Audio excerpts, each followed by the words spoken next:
Eh bien, rebonjour et bienvenue toujours sur l'espace dédié au site mécaniqueuniverselle.net sur lequel j'essaie de démontrer que l'humanité évolue progressivement vers son ultime perfection. La paix universelle, la fraternité et l'extase, la béatitude, le nirvana, l'éveil, peu importe comment on appelle euh, de, cet état spirituel de haute, euh, un état sublime en somme, hein, et de fusion avec la création, avec le tout. Voilà, quand on a fait cette expérience d'extase, on comprend qu'on est une partie de cette création. Quand on est dans un état de conscience normale, on ne se rend pas compte de cette fusion, du fait que nous sommes une partie de cette création et que nous sommes en fusion finalement avec ce principe créateur. Mais par contre, dans l'état d'extase, on a cette sensation d'être en, en état d'abord de sérénité absolue, de bonheur absolu, de joie intense, d'amour absolu et d'amour pour tout, envers tout ce qui, toute cette création, quelle qu'elle soit, le vent, l'air, l'eau, la pierre, l'être humain, les animaux, enfin bref, on est dans un état de fusion totale. Et donc l'humanité va vers cette possibilité, vers cette perfection, c'est aussi la possibilité d'expérimenter, de vivre l'extase sans difficulté. Pour l'homme ordinaire, l'homme constructeur que nous sommes, ça demande de la maîtrise de l'ego, l'anéantissement de l'ego, ça demande de l'ascèse, ça demande, voilà. Bon, évidemment, on peut faire aussi l'expérience de façon accidentelle, comme ça a été mon cas, et donc sans effort, mais globalement, si on cherche à atteindre cet état de façon volontaire, il faut faire, ça demande une abnégation, un effort, un, le deuil de tout un tas de choses dans la vie qui sont difficiles à dépasser. Voilà. Alors, pour préciser euh, cette théorie, je m'appuie sur des ouvrages que je découvre comme ça au hasard de mes pérégrinations. Et par exemple, cet ouvrage que j'ai acheté il y a quelques jours maintenant, euh, de René Jean Dupuy, L'humanité dans l'imaginaire des nations. Voilà. Et donc, je le découvre, je le lis et je le commente et j'utilise ces commentaires par rapport pour essayer de préciser justement cette évolution, le fait que depuis que nous nous sommes séparés des autres primates, nous évoluons progressivement vers cet état de perfection. Et donc, euh, René Jean Dupuy, il a écrit cet ouvrage en 1991. C'était l'époque une époque de grands bouleversements, en somme. Mais on pourrait dire que toutes les époques sont des époques de grands bouleversements. On est en train d'en vivre un. À ce moment-là, par exemple, ça a été en 1990, dans les années 90, 91, 92, c'était la chute de l'URSS, le début de l'explosion de cette identité, et donc la victoire du libéralisme sur le communisme, avec tout ce que ça a, toutes les répercussions qu'on a vécues depuis 30 ans, la mondialisation, etc., l'entrée dans un système de libéralisme tout puissant, etc., etc. Voilà. Donc, je vais continuer à lire. Là, on en est au un dialogue difficile. concilier l'inconciliable. Alors, je lis et je commente éventuellement. Les Nations Unies, sans poursuivre l'unification du monde et cherchant seulement à y favoriser la coopération, adoptent une démarche analogue. Le mythe et les rites s'alignent dans une idéologie. On parlait des rites qui fédèrent en fait les groupes humains. Voilà, c'est autour des rites que les sociétés se fédèrent. Quand plusieurs types de... euh, un système accueille, par exemple, une cité accueille des êtres humains, des groupes qui viennent d'un peu partout, des tribus adjacentes et qui viennent former cette cité. C'est à travers les rites que l'union se fait ensemble. Alors là, les Nations Unies, sans poursuivre l'unification du monde, parce que malheureusement, à cette époque-là, ça s'est un peu arrêté. Les Nations Unies ont perdu de l'importance et les États-Unis ont pris une sorte de relais quand ils ont vaincu l'URSS. Ils se sont incarnés en tant que gendarmes du monde et donc ils ont enlevé un petit peu des prérogatives. Au lieu que ces prérogatives aillent à l'ONU, ils les ont récupérées. Et on voit maintenant à quel point ça ne peut pas fonctionner comme ça. Parce que naturellement, si c'est les États-Unis qui sont les gendarmes du monde, on voit bien ils sont injustes. Ils vont privilégier leurs amis au détriment de ceux qu'ils maltraitent, etc. Ça ne peut pas fonctionner sous cet angle-là. C'est pourquoi le monde se révolte contre l'hégémonie américaine, là, actuellement.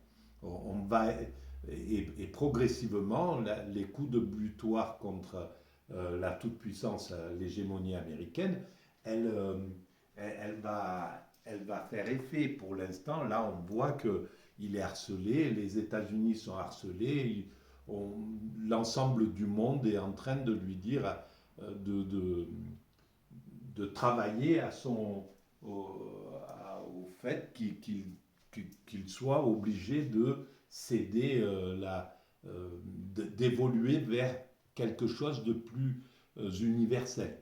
Voilà. Et donc, les Nations Unies, sans poursuivre l'unification du monde et cherchant seulement à y favoriser la coopération, adoptent une démarche analogue.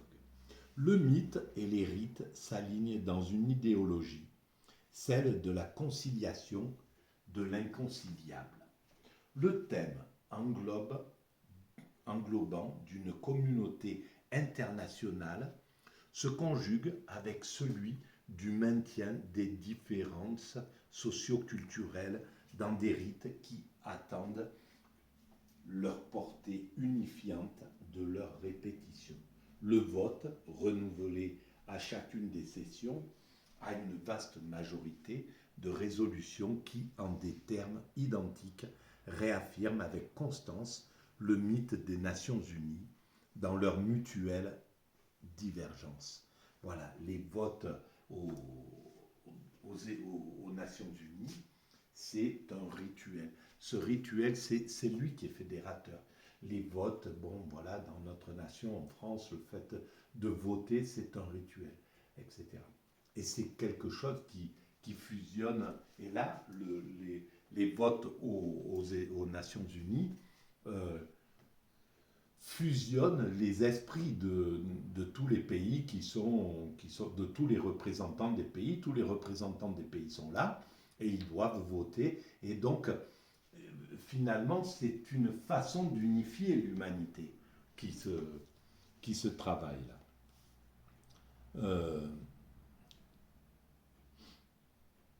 Donc, interaction du rite et de la représentation idéalisée de l'humanité.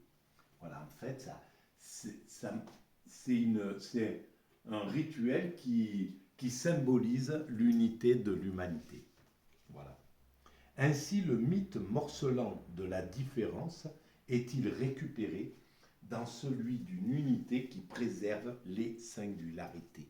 Voilà, chacun garde sa particularité, sa différence, et pourtant, au sein des Nations Unies, ils sont unis symboliquement. L'ensemble des pays du monde sont unis symboliquement au sein des Nations Unies.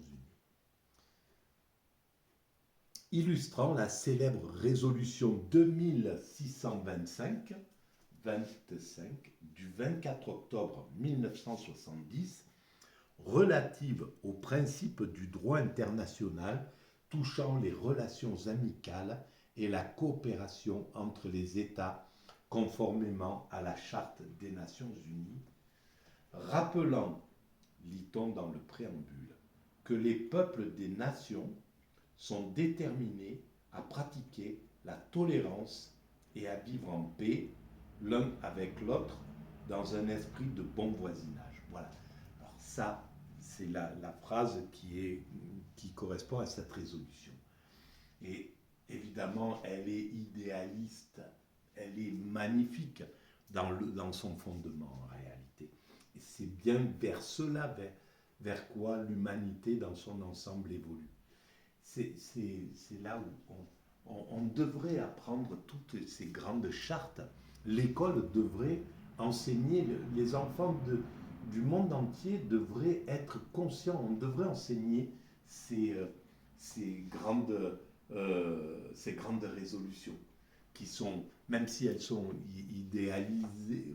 idéalistes et que aujourd'hui on ne peut pas encore les mettre en application. Il y a encore des peuples qui sont pas dans une bonne harmonie, qui vivent pas en paix avec leurs voisins, qui maltraitent le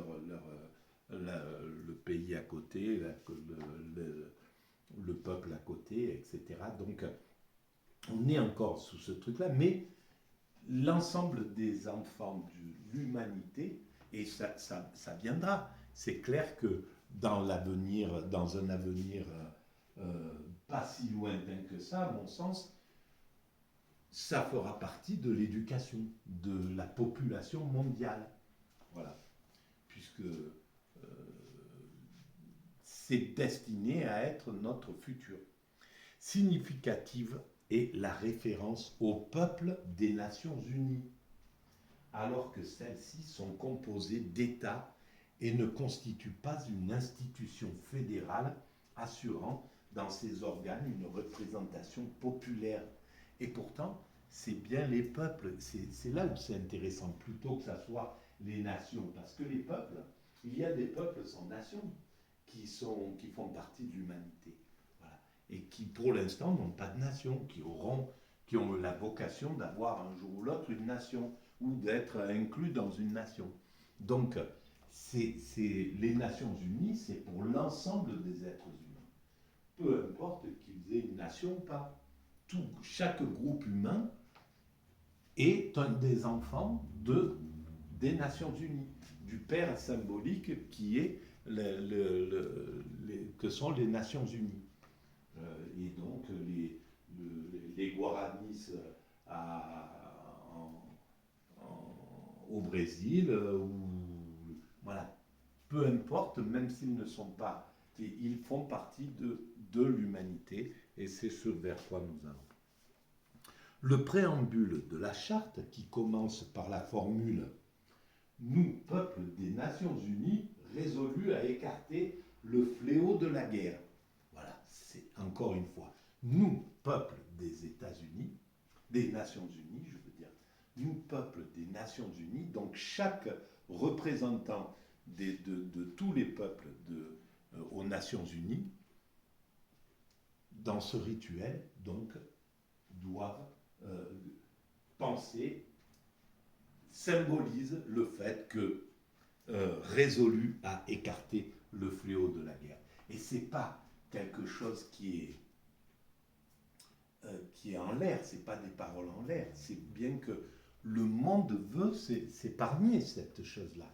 Et donc ça va en contradiction avec ce qui, avec les Nietzschéens, qu'on pourrait dire, derrière Nietzsche, qui pensait que le monde il avait besoin d'évoluer malgré tout à travers cette violence. Et que qu'au fond, il fallait garder cette énergie combative, etc. Je pense que l'humanité ne veut intuitivement s'épargner, sortir de cet état-là. Et il sortira de cet état. C'est ce que j'essaie de démontrer sur la mécanique universelle. Donc, nous, peuple des Nations Unies, résolus à écarter le fléau de la guerre, a été, dès 1945, dénoncé comme une imposture, non seulement en raison de la structure exclusivement interétatique de l'ONU, mais aussi parce qu'il est étrange d'imaginer que des peuples conscients de leur unité confient le soin de la paix à ces machines de guerre qu'ont été les États depuis leur création. Et pourtant, c'est ça. C'est pour ça que les Nations Unies doivent devenir plus puissantes que l'empire le plus puissant actuel, c'est-à-dire plus puissant que les États-Unis, que les Chinois, etc. Donc, c'est le travail que l'humanité aura à accomplir dans les décennies, voire les siècles qui arrivent. C'est de faire passer l'ONU au-dessus de toute autre nation.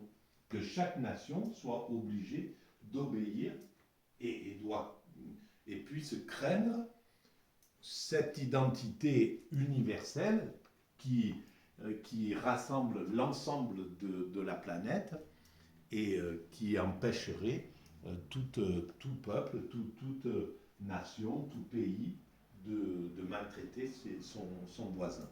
Voilà. Nietzsche avait prévenu, l'État dit « Je suis le peuple », il ment.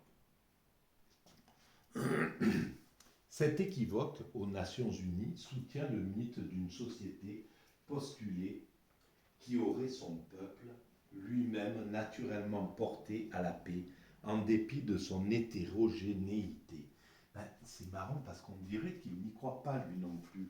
D'ailleurs, René Jean Dupuy, qu'il doute de cette possibilité. On va voir, parce que je découvre en même temps, on verra si c'est vraiment le cas.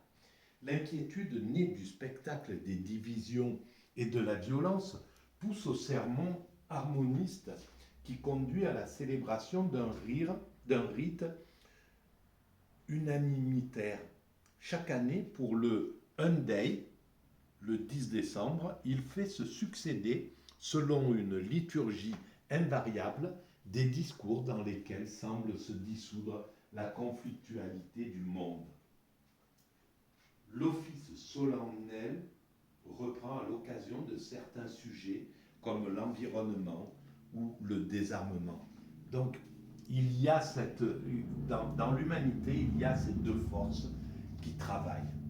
Les réactionnaires qui veulent prolonger la guerre, qui initient des guerres, qui continuent dans la manipulation, la domination, le désir de dominer l'autre, etc., la prédation.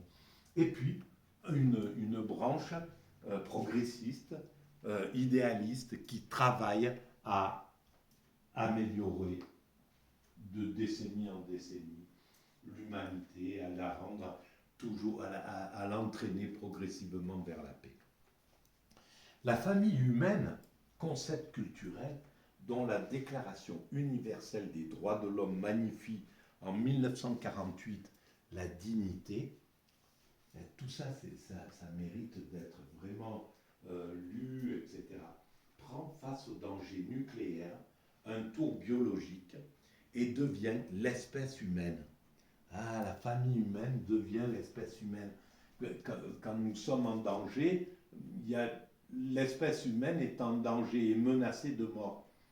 Et on ne parle plus de la famille humaine à partir de là. Menacée par une arme qui ignore la discrimination et qui peut rendre toute la terre inhabitable. Et on est devant ce danger, évidemment. Mais pour moi, ce danger est juste la peur qui permet à l'homme d'être obligé de maîtriser ses pulsions. Mais l'homme, je pense qu'il ne peut pas interrompre son évolution, se suicider en somme. Ça enlèverait tout le sens à la création et à l'évolution. Pourquoi une espèce sortirait une espèce vivante sortirait des lois de la nature pour évoluer, etc. Voilà, on a un sens dans l'humanité. Et bon, bref, c'est un peu ma conviction. Là, c'est plus une conviction qu'une certitude, évidemment. La résolution par laquelle l'Assemblée générale définit en 1974 toute agression comme un crime contre la paix veut exprimer l'article de base d'une culture commune fondée sur le mythe de la coexistence obligatoire. Or, celle-ci ne suppose-t-elle pas une acceptation mutuelle des différences? Bien sûr que c'est obligatoire, cette acceptation. Dès 1955, dans la communauté de la conférence de Bandung, acte de naissance du tiers-monde, il était dit de la discrimination raciale qu'elle est la négation des valeurs essentielles de la civilisation. Voilà toutes ces grandes phrases qui évidemment sont mises en contradiction par la réalité. Il y a la réalité qui montre que, au fond, toute la discrimination raciale existe encore. Elle est encore là. Mais que de pouvoir exprimer cette idée-là, que la discrimination raciale est la négation des valeurs essentielles de la civilisation, c'est tout nouveau. Il y a 5-6 siècles, ça n'existait pas. La discrimination raciale était une norme. C'était tout à fait. Voilà, à l'époque d'Aristote, il y avait des esclaves par nature. Bref, on voit le bond philosophique qui est fait dans l'humanité. C'est pas pour ça qu'on a atteint la perfection. La perfection n'est pas encore atteinte, mais la théorie est là. Et de la théorie à la pratique, il n'y a qu'un pas. On y va doucement. Depuis, la politique de Pretoria a suscité aux Nations Unies de multiples dénonciations de l'apartheid qui laissent à penser que le racisme, travers pathologique propre à l'Afrique du Sud, ne se retrouverait guère dans un monde d'ouverture. Il me semble qu'à l'époque, je ne sais pas si en 91, l'apartheid n'était pas encore en cours. Ça serait intéressant d'ailleurs à savoir comment, quand il parle de ça. Parce que même cet apartheid, il a fini par tomber. Et même toutes les ségrégations qui sont en cours, il y en a sur tous les continents. Des peuples qui vivent en étant sous-classifiés dans une même nation, dans un même pays. Voilà, on le voit, le travail qui reste à faire, par exemple, avec les Roms en Europe, par exemple, bon, et sur tous les continents, ça se retrouve. Le rite répétitif, élément mécanique de ce que Cornelius Castoriadis appelle l'imaginaire instituant, réactualise le mythe de l'unité dans la diversité et de la coopération naturelle des contraires, dans le dessein de lui faire produire ses potentialités. On ne parlait pas comme ça au XVIIIe siècle, ni au XVIIe siècle, ni au XVIe siècle, etc. Donc tout ça, c'est des nouveautés universelles. On voit à quel point le XXe siècle a été l'innovateur de l'unité mondiale. De toutes les critiques qu'a subi cette mécanisation d'une utopie par le recours systématique au rite, celles de Claude Lévi-Strauss, dans Le regard éloigné, sont les plus percutantes. Il ne suffit pas, observe-t-il, de se gargariser année après année de bonnes paroles pour réussir à changer les hommes, en s'imaginant que l'on peut surmonter par des mots bien intentionnés des propositions antinomiques comme celle visant à concilier les fidélités à soi et l'ouverture aux autres. Bien sûr que sa déception devant les haines, devant la ségrégation, devant la persistance de l'antisémitisme, du racisme, etc., était révoltant, était même désespérant. On a l'impression que ça ne peut pas évoluer, que ça n'évoluera pas, et pourtant, ça a évolué déjà de façon considérable. Ben voilà, par exemple, l'antisémitisme au début du XXe siècle, il s'exprimait au grand jour. Il était carrément normalisé dans les journaux, et avec une violence mais hallucinante. On est sorti de cela. Le racisme, il était courant au début du XXe siècle et jusqu'à la fin du XXe siècle quasiment, mais pendant longtemps. Voilà, au début du XXe siècle, quand on était encore sous la colonisation, l'étranger avait les gens parlaient sans retenue de façon méprisante. Maintenant, c'est condamné, même si ça continue, ça existe encore. Mais le bond a été énorme. C'est condamné, on condamne, les gens sont obligés de réviser leur vision, etc. Et dans quelques décennies, voire peut-être un siècle, peu importe, l'évolution de l'humanité, elle est en marche. Ça sera terminé. Voilà, ça sera sorti de l'esprit humain. Il n'y aura plus même l'idée de pouvoir juger quelqu'un de différent. La différence, les enfants naîtront avec plus aucune référence, avec quelque chose de méprisant envers la différence. C'est tout. Ça commence à être comme ça. Les gosses qui vont en maternelle, maintenant, dans pratiquement toutes les maternelles d'Europe, du monde, bientôt, mais voilà, qu'on peut voir, il y a la diversité ethnique totale. Et voilà, à part quelques cas marginaux, cette idée universelle, cette idée de fraternité dans la différence est complètement, commence à complètement se rentrer dans les mœurs. Donc, voilà ce que disait Claude Lévi-Strauss dans Regard éloigné.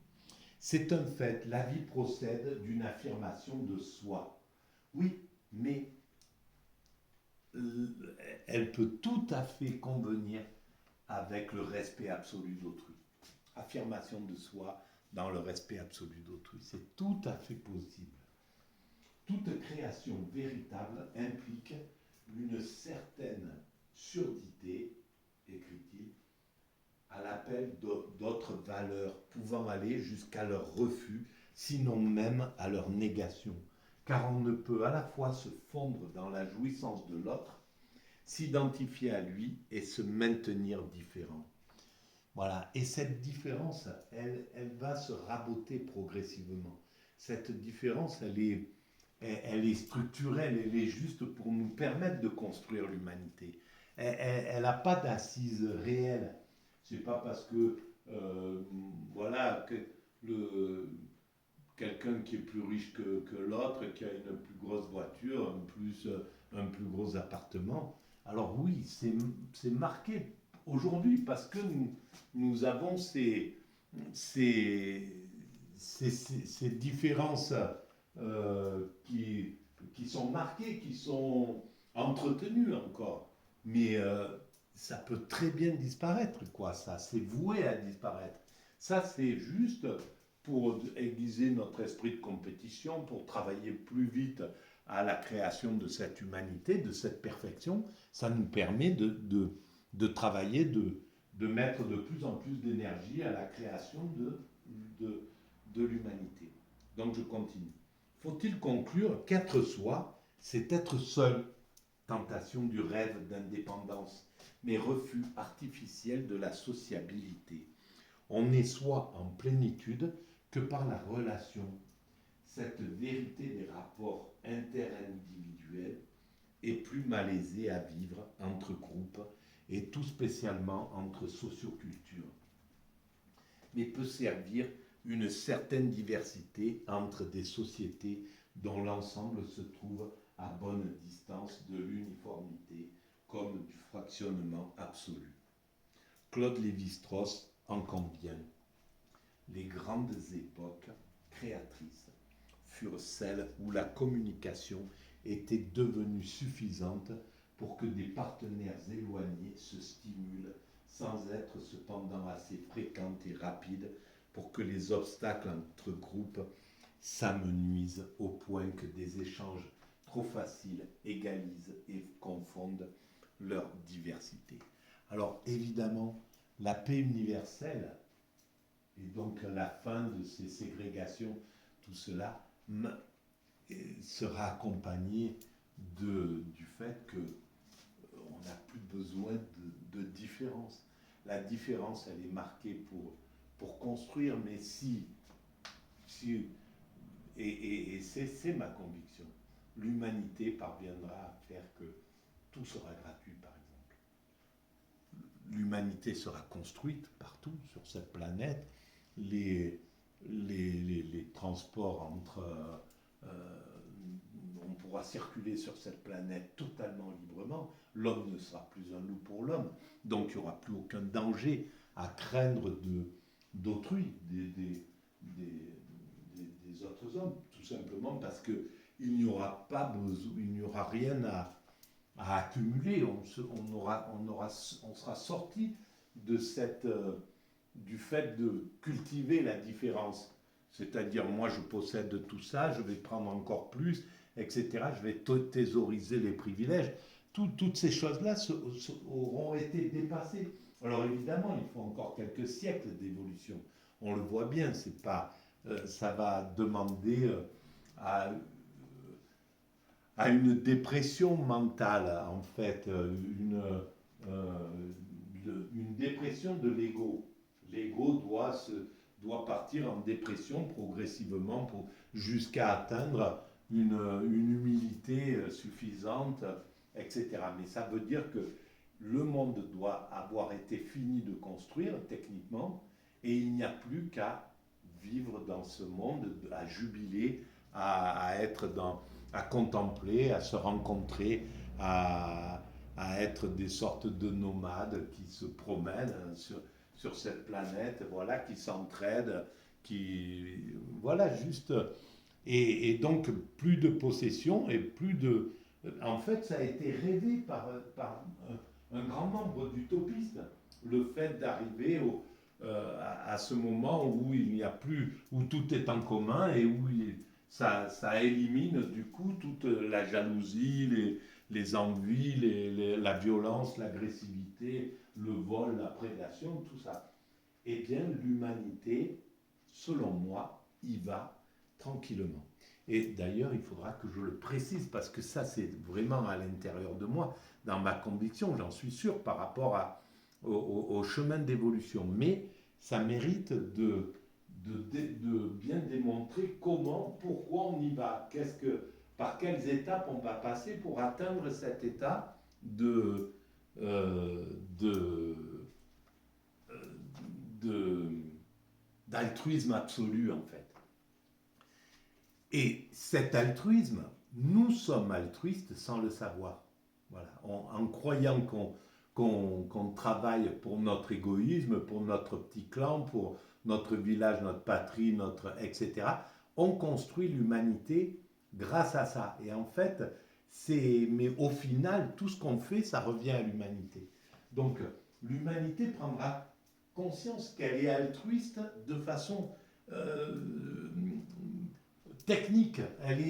L'homme, il peut accumuler toutes les richesses, les transmettre à son clan ou quoi que ce soit. Quand il meurt, il n'emporte rien. Donc tout ce qu'il a fait sur cette planète, c'est pour l'humanité. Et dans 300 ans, même s'il a donné à sa famille, même s'il a cru protéger son clan, ben, ou dans 1000 ans, la fortune, elle aura changé 1000 fois demain.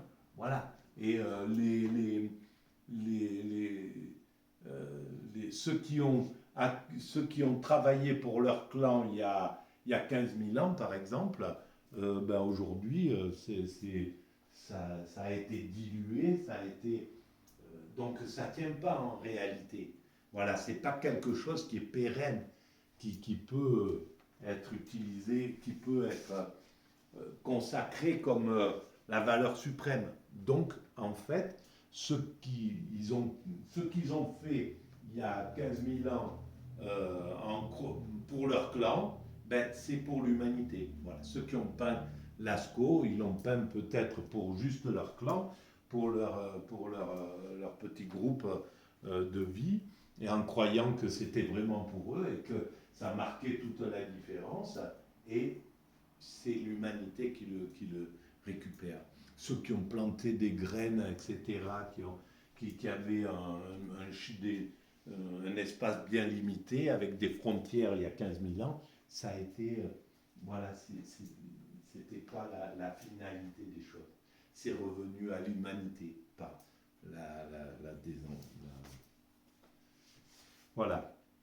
La décolonisation intervenue dans un monde devenu exigu a fait émerger de leur somnolence des sociocultures avides de s'affirmer et convaincus de ne pouvoir y parvenir qu'en s'opposant.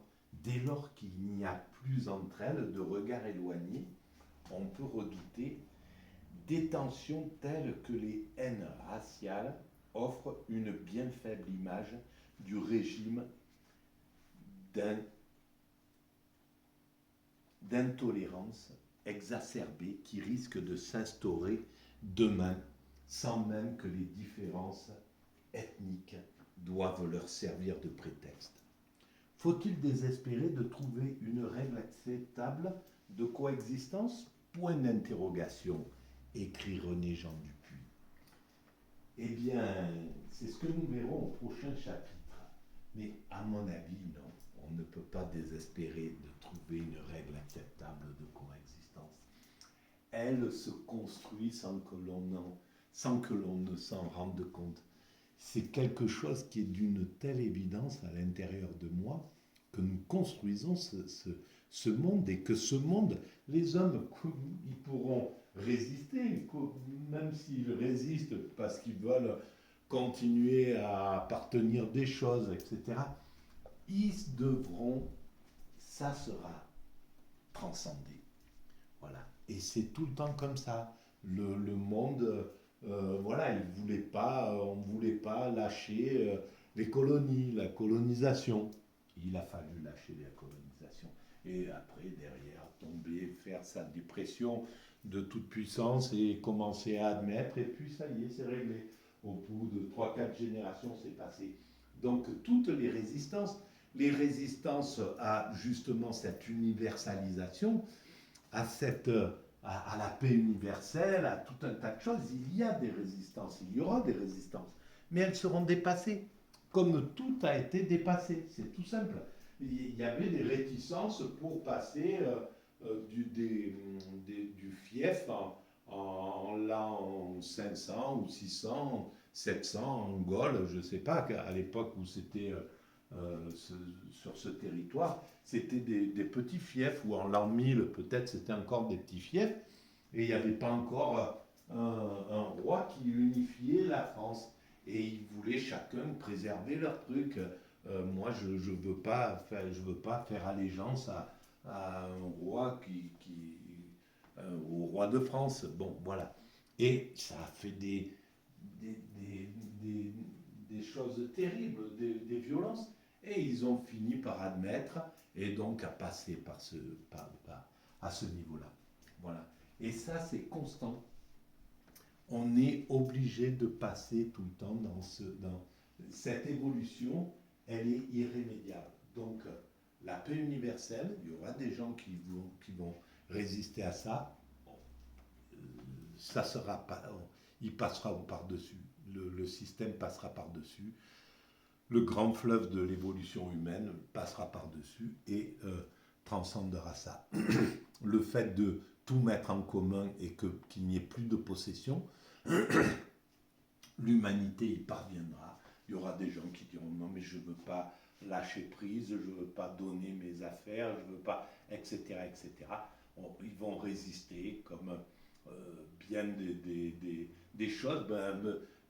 Quand à la sortie de la guerre, De Gaulle a nationalisé tout un tas de trucs, il a dû avoir des gens qui disaient non, moi je veux garder ma banque, je veux garder mon truc privatisé, etc.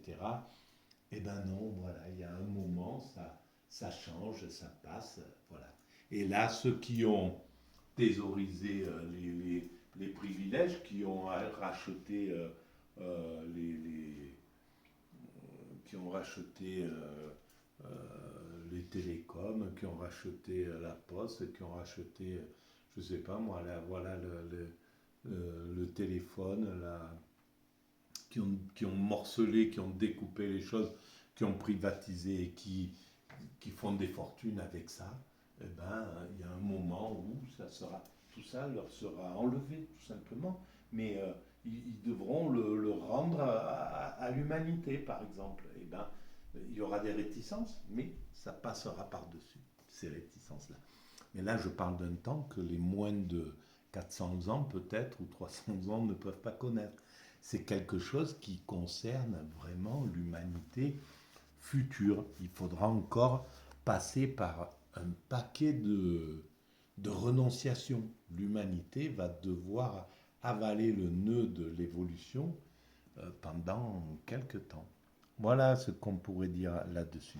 Donc je vais arrêter là pour cette vidéo et on va voir coexistence dans la laïcité à la suite de cette petite chose.